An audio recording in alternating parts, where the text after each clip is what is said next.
Selamat malam Pak Dius. Ya baik, selamat pagi. Pak Dius ini dari Kecamatan Desa. Saya dari Desa Tekirin, Kecamatan Tasbih Timur, Kabupaten Dulu. Sudah lama kita saling kenal juga dari waktu masih di SMA. Kira-kira motivasi apa yang buat teman itu sampai bisa waktu itu habis setelah selesai dari SMA bisa lanjut kuliah? Yang pertama motivasi dari orang tua sendiri, artinya setiap orang kan punya prinsip masing-masing. Artinya kita merasa bahwa pendidikan ini kan artinya paling penting toh. Pendidikan ini kan artinya dinomorsatukan di mana-mana. Maka saya punya pendidikan ini kan untuk menunjang kita untuk hidup.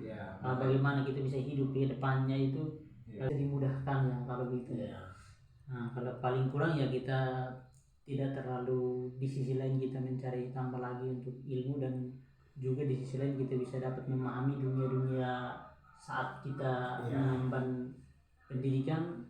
Bisa terjadi bisa membuka pola pikir kita agar kita bisa bertemu dengan sesama, kita bisa saling membuka pola pikir dan bisa pola pikir kita itu bisa berjalan dengan baik begitu. Kira-kira ya untuk motivasi pendidikannya.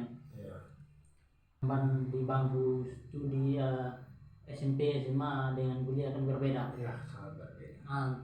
Terus kenapa sampai waktu itu katanya sempat karena mindset kita di saya memang sempat cuti di semester 6 karena mungkin ada satu dan dua hal yang mencari privasi. Waktu itu memang itu sangat privasi sekali ya Pak. Makanya di semester 6 itu saya sempat cuti. Di semester 7 dan 8 saya lanjut ke Malang. Karena sempat kendala itu privasi, tapi aktivitas yang dilakukan waktu saat sempat cuti di semester 6 itu apa? Aktivitas yang dilakukan saat cuti di semester 6 itu saya kerja di kebun, menjadi petani. Petani ya, sempat memang luar biasa ya petani ini. Saya jadi petani karena memang saya sekolah jurusannya pertanian. Jadi saya kerja di kebun. Tapi dengan ilmu yang begitu, apakah sudah bisa mau bertani? Saya rasa memang sudah bisa sekali karena saya sudah punya bekal, artinya sekurang-kurangnya saya rasa sudah cukup. Juga di waktu di SMA itu juga jurusan pertanian, tidak salah ya? Ya itu jurusan pertanian. Jadi sampai kuliah sampai semester 6 itu sudah lumayan cukup bekal yang bisa membuat kita untuk membangun motivasi bertani. Ya sekurang-kurangnya belum mencapai kemudian dikembangkan, tidak begitu sulit juga ya. Kita bisa tunjukkan di masyarakat sekitaran kampungan kita ya. Kira-kira seperti itu. Jadi waktu itu sempat di apa? Saya bertani pertama, saya bertani tanaman hortikultura yang bergerak di sayur-sayuran. Waktu itu komoditi yang saya tanam itu saat tomat waktu itu pada musim, karena di dunia bagian Indonesia Timur kan ada dua musim kemarau dengan musim hujan. Waktu saya tanam di musim kemarau. Itu kira-kira pada bulan berapa Pak? Saya waktu tanam pertama mulai bulan tomat otomatis 3 bulan ya Pak. Jadi waktu saya panen di November waktu itu.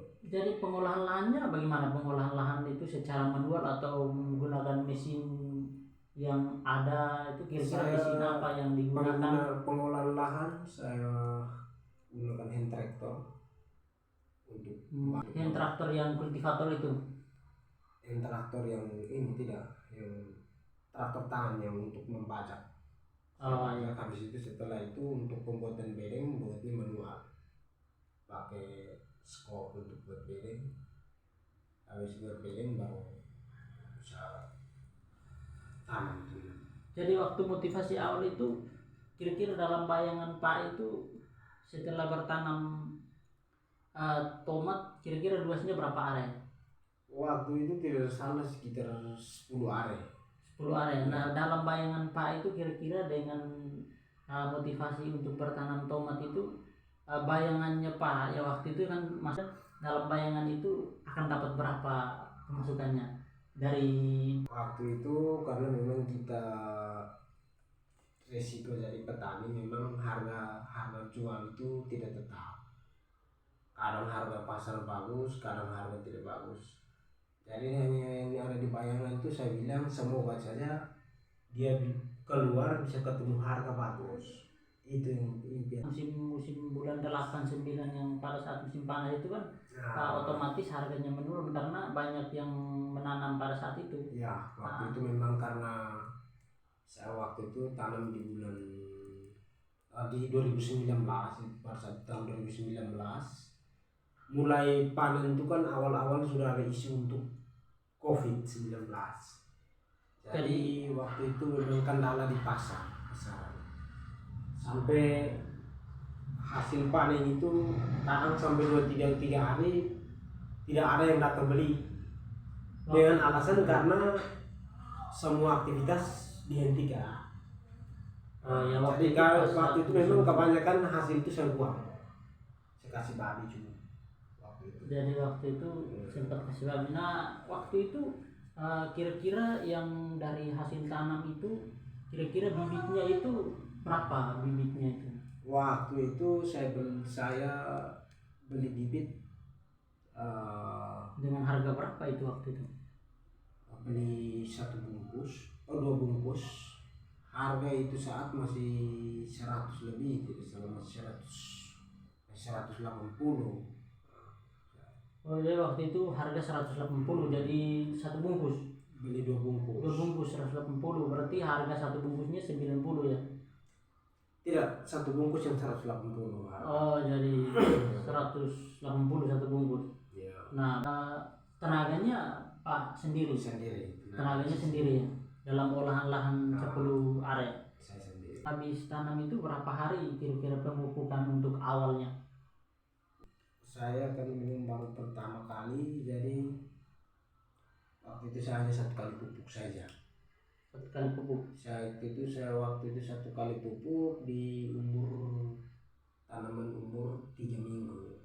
3 minggu setelah tanam. 3 minggu setelah tanam. Saya pupuk 1 kali, saya campur 1 kali pupuk urea dengan pupuk Porska. Sistem pemupukannya itu di saat saya kubur di tanaman di sekitar area pohon ini, baru sekali untuk ada sistem kasih benam, kubur keliling kasih benam. 1 kali pupuk waktu itu. 1 kali pupuk. Jadi itu pupuk kira-kira dia berapa kilo? 1 kali pupuk tidak salah saya butuh sekitar dari urea 25 kilo, dari Porska 25 kilo kan campur. Saya 1 kali pupuk saja, tapi memang hasilnya lumayan, buahnya lumayan banyak sih, walaupun hanya 1 kali pupuk. Ya, kira-kira sebelum itu ada tanam juga tidak yang di lahan itu? Sebelumnya tanam sayur. Kira-kira lahan itu sudah diolah berapa tahun? Waktu itu lahan tuh baru sudah diolah 1 tahun baru saya tanam. Kalau waktu itu kira-kira, kalau waktu itu 3 minggu Pak pupuk itu, hasilnya itu ada yang sebagiannya rusak? Tidak, memang hasil itu saat bagus semua. Maksudnya saat sampai pada penjualan? Sampai penjualan memang ada yang rusak karena memang kendalanya di pasar. Karena waktu itu permintaan pasar tidak terlalu begitu banyak. Karena kita kan dari waktu penjualan sistemnya ada pembeli yang datang, artinya dari istilah ke tangan, bukan kita terjun langsung ke pasar, tapi ada pembeli dari istilahnya dari. Oh, jadi waktu itu Pak hanya tanam dan tidak ke pasar, pedagang pengepul di situ baru ke Pak punya lahan begitu? Ada pembeli yang di pasar itu yang datang, artinya istilahnya dari tangan ke tangan, bukan kita turun langsung ke konsumen. Berarti yang istilahnya Pak tangan pertama dan di offer ke tangan kedua, nanti setelah itu baru tangan kedua di offer lagi. Nah, itu kira-kira dengan harga berapa waktu itu? Waktu itu memang karena memang pas tabrak tomatnya banyak, kalau di pasar banyak, Satu ember dengan harga 15.000. Satu ember dengan harga 15.000. Nah kira-kira waktu itu artinya hitung secara kasarnya Pak mengeluarkan berapa ember waktu itu?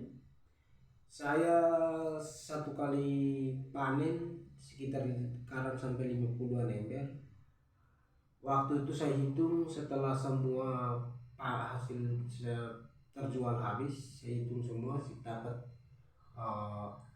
470 ember semua terjual. Semua terjual 470 ember terjual. Yang tidak terjualnya, yang sedikit tidak terjualnya karena kendala pasar itu kira-kira berapa ember? Yang kendala tidak terjual itu saat 35 ember tidak terjual satu kali. Jadi 75 ember, 175 ember itu terjual, itu kira-kira secara kasarnya dapat berapa? Itu waktu memang 475 ember kali dengan 15.000 loh. Kali dengan 15.000. Kali dengan 15.000. Itu kita dapat berapa? 15.000.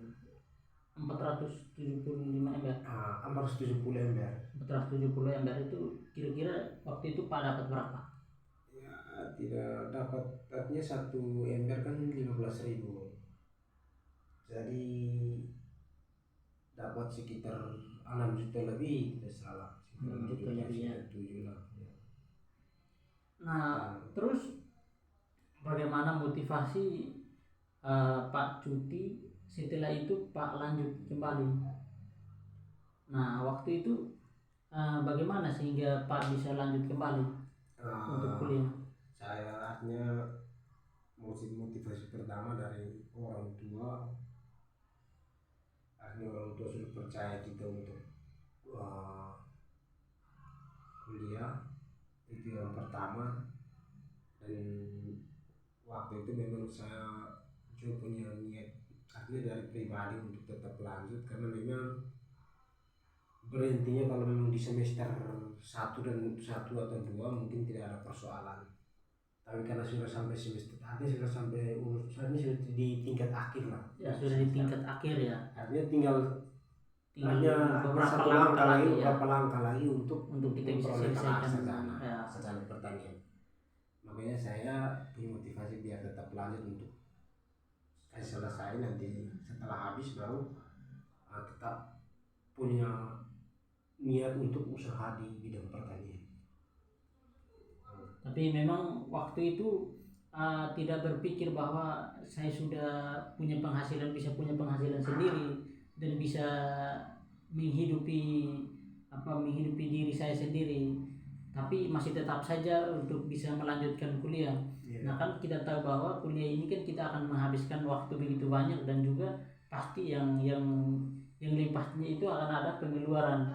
Nah, begitu juga nanti kita punya pengeluaran yang begitu banyak dengan mengorbankan waktu. Nah, kenapa sampai bisa begitu? Tidak ada pikiran untuk berhenti untuk cari uang, tapi tetap melanjutkan untuk kuliah. Kira-kira motivasi lain selain dari orang tua itu apa?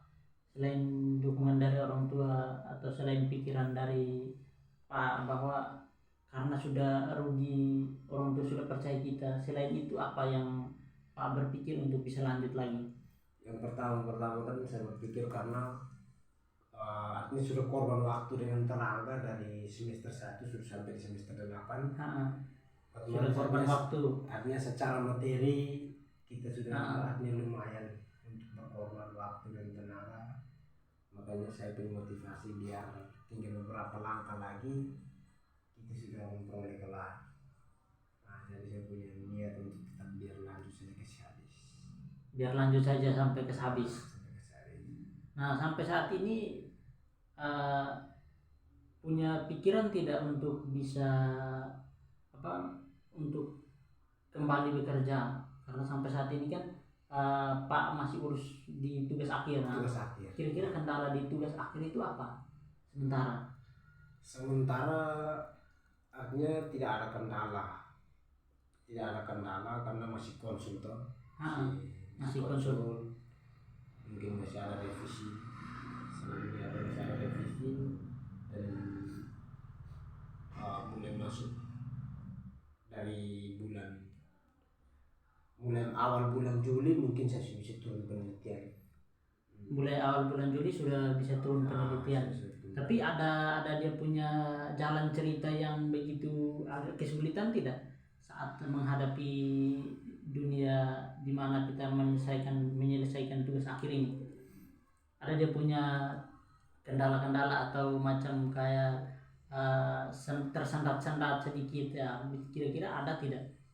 Kendala mungkin ada, karena memang yang pertama saat dosen pembimbingnya memang orang beliaunya sangat sibuk, jadi artinya susah untuk kita cari waktu untuk bisa ketemu dengan dosen pembimbing karena dia tingkat kesibukannya yang begitu tinggi. Jadi tapi Pak tetap bersemangat untuk bisa selesaikan tugas akhir. Luar biasa ya Pak Alius ya. Memang jiwa semangat orang muda itu selalu diutamakan ya, makanya meskipun ada kendala begitu juga kita tetap semangat untuk berjuang mendapatkan gelar sarjana. Nah kira-kira kalau pada saat ini Pak sudah tahu bahwa kendalanya itu, nah langkah untuk kita bisa selesai itu artinya dengan kendala itu, langkah untuk Pak mengambil kesimpulan untuk cepat selesai itu apa? Langkah untuk cepat ambil kesimpulan tetap cepat selesai, yang pertama kita harus artinya sabar untuk sesuaikan waktu dengan pembimbingnya, sesuaikan waktu dengan dosen pembimbing. Dan saya prinsip memang dosen pembimbing sudah minta waktu untuk kapan ketemu, kita tidak boleh deadline, artinya tidak boleh tunda. Artinya kita selalu siap, kira-kira siap kapan saja, kapan waktunya untuk kita bertemu ya kita tetap ketemu, sehingga prosesnya berjalan sesuai dengan seiringnya waktunya dia ya, kita menyesuaikan kembali ke dia. Kalau memang dia waktunya sudah begitu sibuk dan tiba-tiba dia minta untuk ketemu dan kita tidak ada persiapan untuk ketemu, otomatis memang itu salah satu kendala yang membuat terlambat juga. Jadi selama ini memang dia minta waktu, setiap kali minta waktu untuk ketemu saya selalu siap untuk. Jadi Pak selalu cari waktu untuk di mana dia ada waktu Pak ketemu, dan dia tentukan waktunya baru Pak menyesuaikan. Kira-kira ada pikiran jenuh tidak soal tugas akhir ini? Artinya kita harus menunggu dia punya waktunya, kita harus menyesuaikan dengan dia. Kira-kira ada pikiran untuk sempat putus asa tidak? Kalau pikiran untuk sempat putus asa mungkin tidak ada, tapi untuk jenuh memang ada jenuh, karena kita kadang pernah saya ke rumah, setelah sampai di rumah dia janjinya jam 5 setengah 5, saya sampai di sana saya tunggu, habis itu ada WA masuk batal, untuk ketemunya batal. Oh ya, ada WA masuk batal. Kita sudah semangat untuk mau bertemu dengan waktu itu batal ya. Kita sudah datang untuk mau bertemu, tiba-tiba ada kendalanya, WA-nya masuk bahwa batal hari ini. Kira-kira perasaan saat itu seperti apa ya Pak ya? Saya waktu itu memang sebenarnya sudah capek-capek di sini, tapi memang batal. Memang kita sesuaikan dengan